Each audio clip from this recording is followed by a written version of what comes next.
Na-recover nga po natin itong isa sa mga subject vehicles na pinaniniwalaan po natin. Base po sa ginawa po nilang investigation at initial research na nakita di umano itong sasakyan po na puti na kasama po nitong mga nawawalang biktima na pumunta po doon sa lupa na kanilang interesadong bilhin.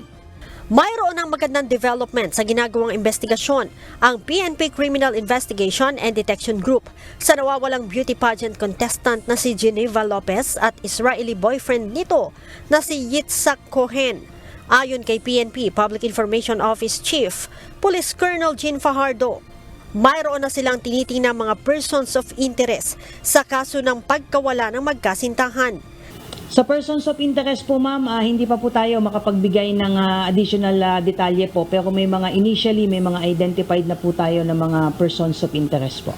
Sinabi pa ni Colonel Fajardo na bumuo na rin ng Special Investigation Task Group o SITG GINSAC, ang CIDG na siyang tututok sa investigasyon. Kung matatandaan niyo po, nauna po tayong nag-create ng Committee on Missing Persons para mas lalo pong matutukan po itong kaso po na ito ay nag-utos na nga po ang ating Chief PNP, si Police General Romel Marbil, ng pag-create nga po nitong SITG at kasama po dito sa SITG ang CIDG na siya po ngayong nangunguna sa investigation, ang Highway Patrol Group, ang Anti-Cybercrime Group, ang ating Forensic Group at iba pa pong mga National Support Unit na natututok po dito sa kaso po na ito. Kinumpirma din ni Colonel Fajardo na natagpuan na sa Barangay Tibag, Tarlac City ang puting SUV na nakita sa video na nakakonvoy sa sasakyan ng mga biktima patungo sa lupang bibilhin ng mga ito. Nagpunta na po ang Highway Patrol Group doon po sa address po na nakalagay po doon sa Certificate of Registration, but based po sa initial interview doon po sa registered owner ay nai-transfer na po niya sa ibang tao po itong sasakyan.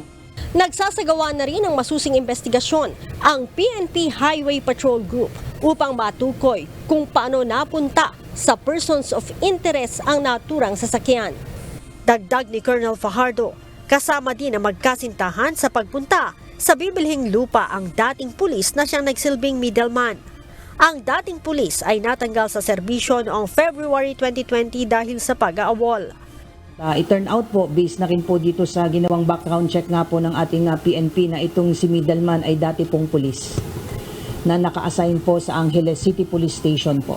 So, yun po yung direction po natin ngayon na tinitignan at kailangan din po nating maimbestigahan kung ito nga po bang middleman ay nagsasabi po ng totoo dahil nag-execute naman po siya ng affidavit po.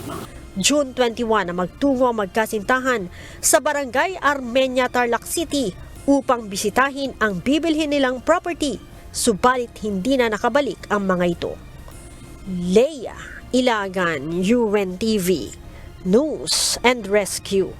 Diyos ang aming sandigan, serbisyo publiko ang aming pinahahalagahan.